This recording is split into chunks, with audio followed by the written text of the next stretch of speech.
Good morning, ladies and gentlemen. This is Khalil Jahshan from Arab Center, Washington, D.C., welcoming you to our 6th annual conference, day 3. We're delighted that you've stuck with us. As a matter of fact, it's an interesting audience today. We have close to 300 people plugged in at this time, and we hope to have some more. And it's clearly a very international audience. We have participants joining us as we speak from Morocco, Belgium, of course, Washington, D.C., Jordan, Japan, Venezuela, Canada, Palestine, the United Kingdom, Chile, and Greece, and probably some other locations. We definitely welcome you. We're excited about you joining us for the 3rd day, and we hope that the 3rd day would be as stimulating as the first two days.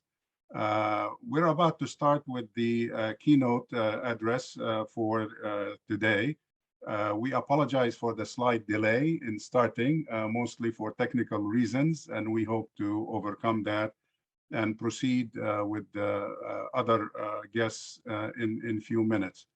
But at this time, I would like to pass on the microphone to my friend and colleague, Dr. Laurie King, and she will be chairing this particular part of the program, and she will introduce our keynote speaker immediately. Laurie, the microphone is yours. Please go ahead. Thank you, Khalil.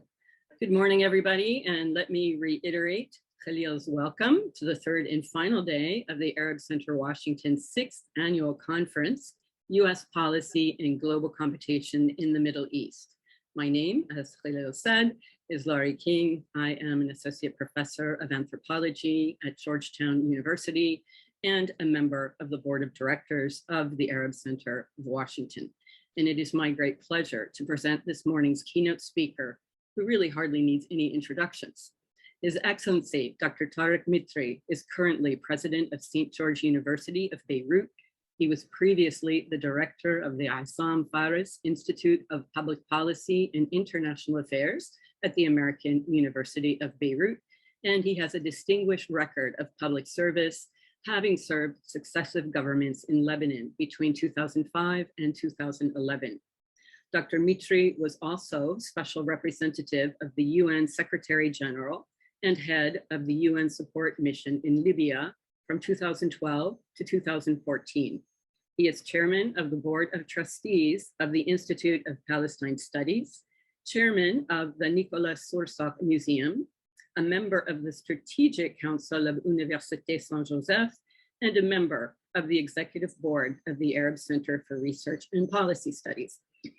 Dr. Mitri is widely published and regularly sought after for commentary and analyses by international media outlets. Dr. Mitri, the microphone is yours. Welcome. Thank you very much.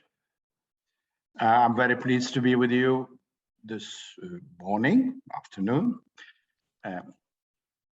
The calendar-driven rather than a condition-based withdrawal from Afghanistan has eroded further the USA's capability to prevent instability, disintegration, or chaos in countries where it has massively intervened.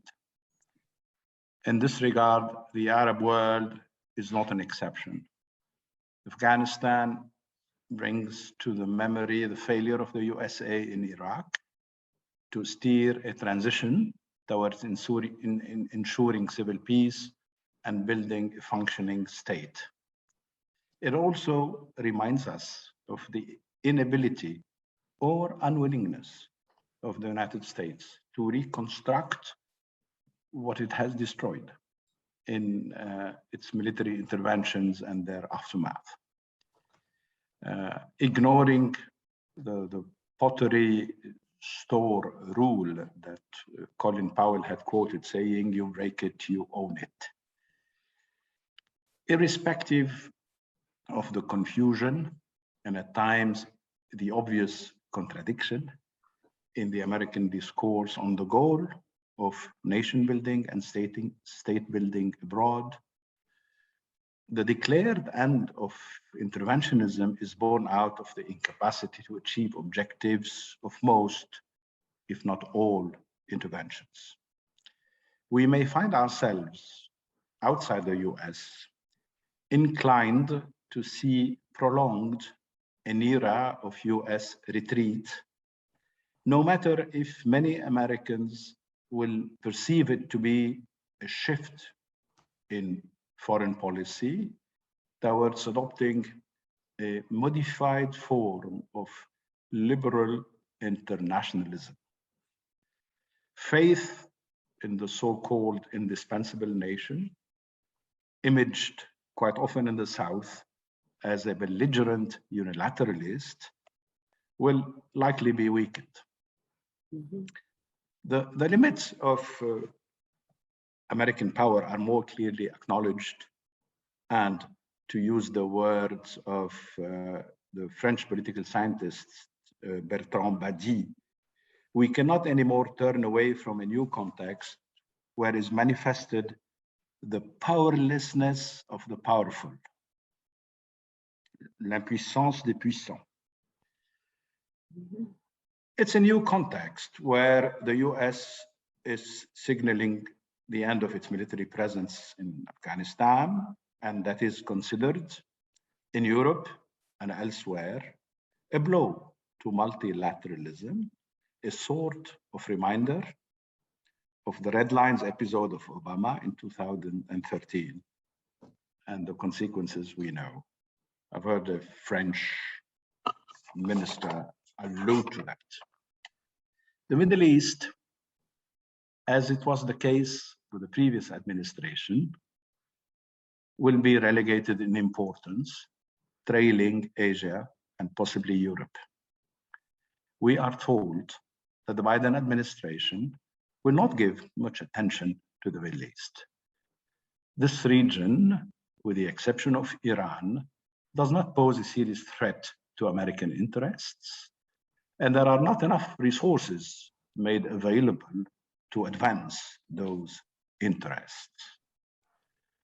This is in part a legacy, in my view, of the long war in Iraq and its disastrous effects, its failures and unkept promises, a war that costed trillions of dollars, exhausted US military forces, and to be sure, damaged the international reputation of the USA.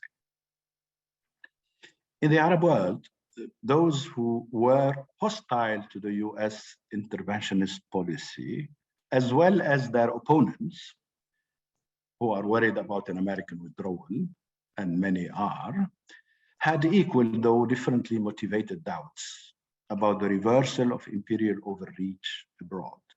They did not believe that the US has put into question its universal leadership. In all probability, this may not be the case now. There are those, mostly in the Gulf, who may feel increasingly abandoned and at the same time less submitted to American pressure. To be sure, the Biden administration will avoid any military involvement in the Middle East and possibly reduce, so we're told, its military presence in the Gulf region. There's no doubt that the interests that long governed US policies in the Middle East have changed. They used to be ensuring that the oil supply remains constant, safeguarding the security of Israel, and preventing other great powers from establishing foothold in the region. Today, we are told that the US is no longer in great need of Middle Eastern oil, as its own production exceeds its demand. Israel is not threatened by any Arab country or group of countries. It has signed peace treaties with some and has a military edge over others. Thirdly, American hegemony was secured after the fall of the Soviet Union. No special effort additional special effort is needed. Today, the US has 25 military bases in the Middle East, 12 of which are in the Gulf region. Be that as it may, the Biden administration policies will continue to have a direct impact on the Gulf states. In their eyes, in the eyes of those states, it continues to be the sole security guarantor, and they will have to adjust their policies in order to avoid a confrontation. Saudi Arabia, to mention one, presented a new peace initiative to end the war in Yemen. It has also released a few human rights activists. The Saudis reconciled with Qatar and opened dialogue with Iran to diffuse regional tension. Another impact would well be that Saudi Arabia will be relieved from pressures imposed on it by the Trump administration to normalize relations with Israel. In spite of the Biden administration welcoming the agreements between some Arab countries and Israel, the pressure on Saudi Arabia to follow suit is not very strong. In addition, and in the short term, no country can replace the US in providing security to the Gulf states. This is what all of them seem to think. This is simply because no other country has military bases in the Gulf region similar to those of the US. Gulf states are also heavily dependent on arms purchases from the US. Having said this, the anxiety of the regional partners of the US is far from dissipated. They, as well as others from the Arab world, are concerned about the anticipated negotiations with Iran, leaving unaddressed non-nuclear issues of Iranian destabilizing behavior in the region and its meddling into Arab affairs. Moreover, Iranian leaders, in the context of an American foreign policy in the retreat, are inclined to point that the victory of what I call the resistance camp will not depend on what they are able to achieve, the Iranians, I mean, but will depend highly on the US losing part of its effective influence in the region. This is not unknown to the Americans as they face Iranian intransigence in the Vienna process. In his memoirs, William Burns, the former Deputy Secretary of State and present CIA director, admits having missed the opportunity of doing better in confronting the problems caused by Iran's policy in the region. He was referring to 2015, or at least emphasizing that the nuclear agreement was but a preliminary to a more resolute Iran policy.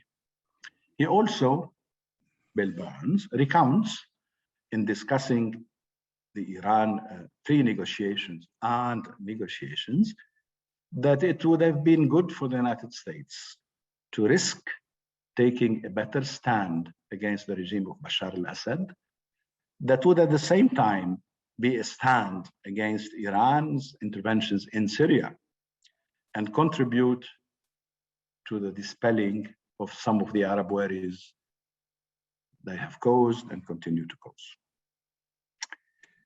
Perhaps more important than the Iran policy for many Arabs is the US involvement, or the lack thereof, in what has been often called peace in the Middle East. Today, it's not a secret that the search for a just peace between Israelis and Palestinians, and consequently between Israel and Arab countries, is not a priority for the Biden administration.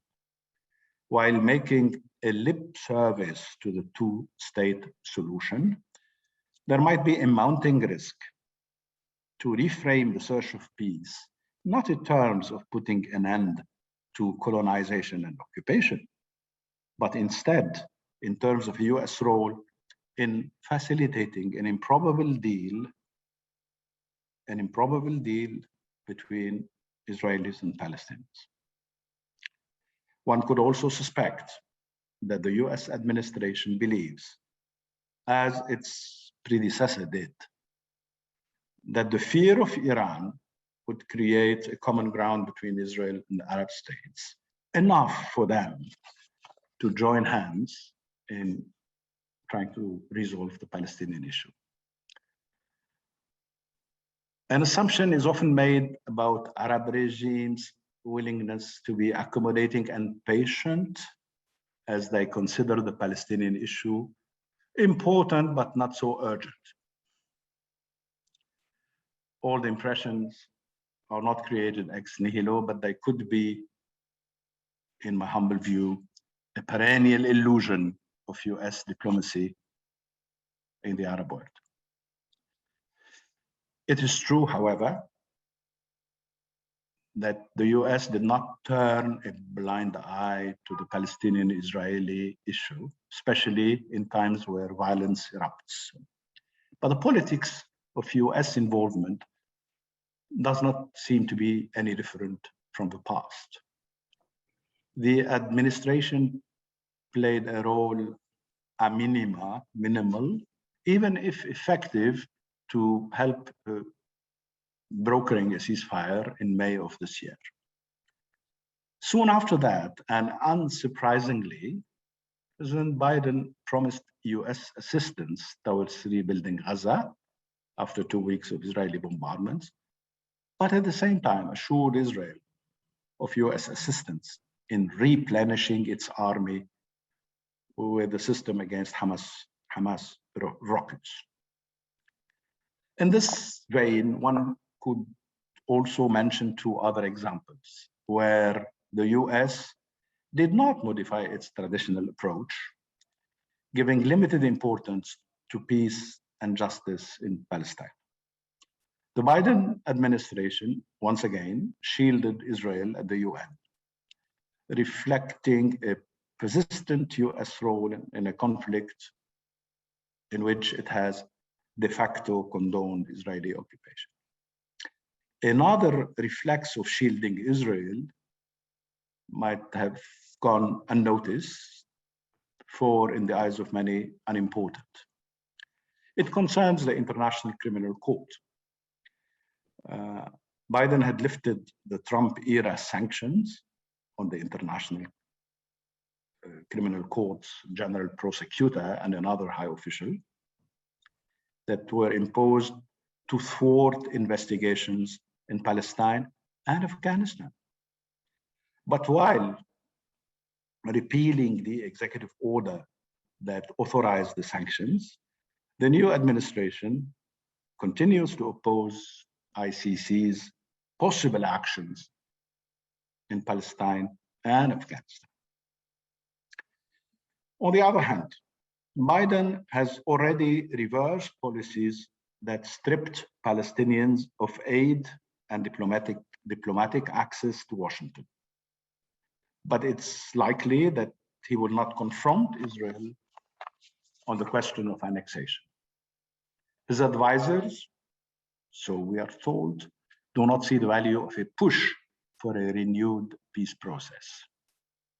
In this regard, there's more skepticism and certainly less enthusiasm. All of this conditions and is conditioned by the US role and policies in the region. It is said that the US deciding to refrain from interventionism as we knew it in the last 20 years, the global war on terror will not be anymore a preeminent organizing principle in foreign policy. Remains to be seen.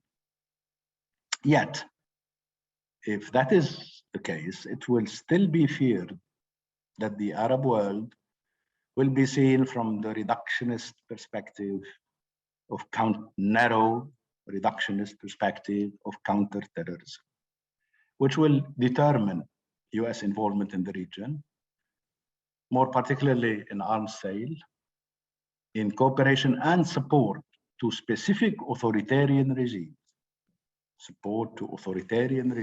whose claim to combat terrorism is an important means of legitimation, at least in the eyes of the United States. Needless to recall also that the global war on terror has not eradicated violent extremism. Mutatis mutandis, counterterrorism may not do better, as it falls short of addressing the root causes and the drivers of radical extremism. And finally,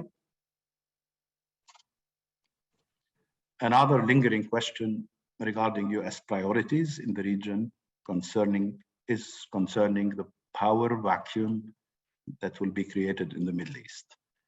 Among those who are unhappy with an American retreat, there is a growing uncertainty and perhaps fear of seeing Russia, Israel, Iran, and Turkey filling the vacuum. And with this, seeing the risk of further fragmentation of the Arab world. Thank you for your attention.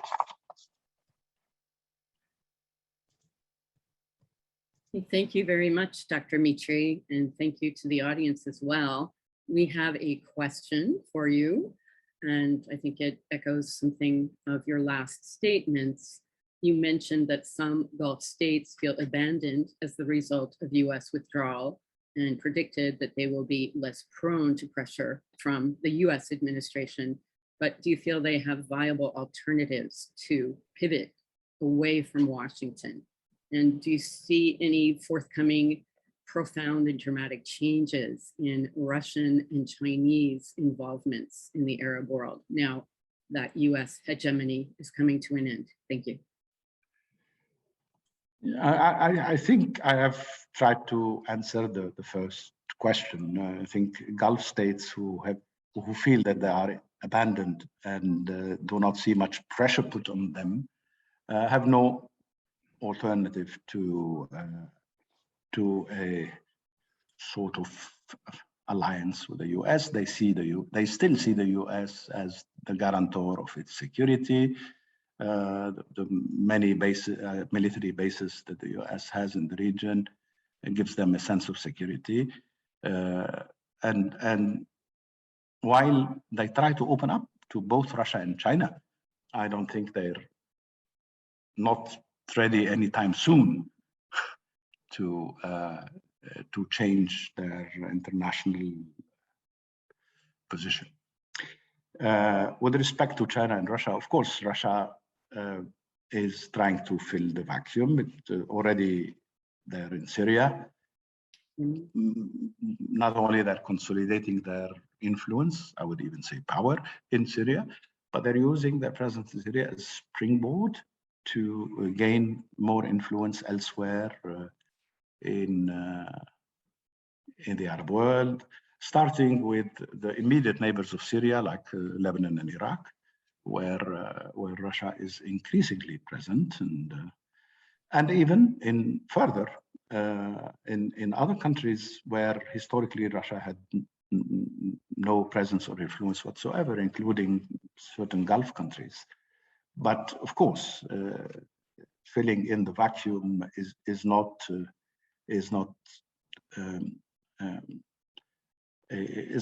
a process rather than a one-time political or military initiative. China's presence is real, though less discreet. It's less discreet, at least in political pronouncements.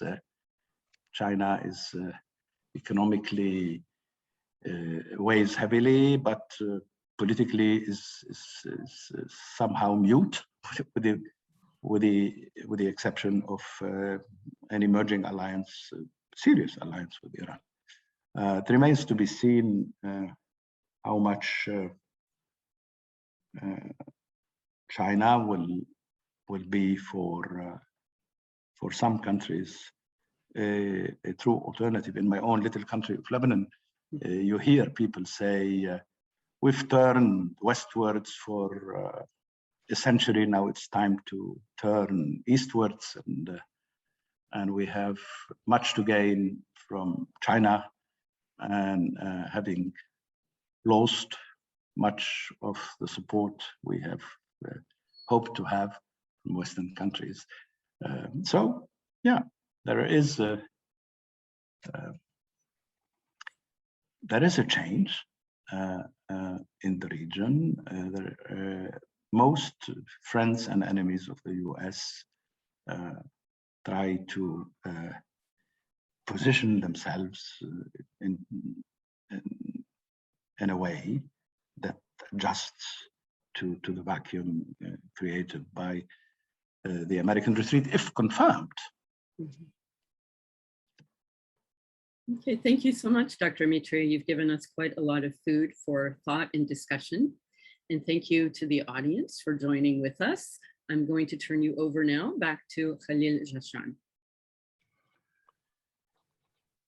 Thank you, Laurie. Appreciate your leadership in this first kind of paragraph, if you will, or chapter in our program today. And thank you, of course, to my friend, Dr. Tarek Mitri, for his excellent and accurate depiction of the Arab perspective, if one could say Arab perspective, because they probably are more than one on this issue, and that was implied in his remarks regarding what we call priority issues in US-Arab relations.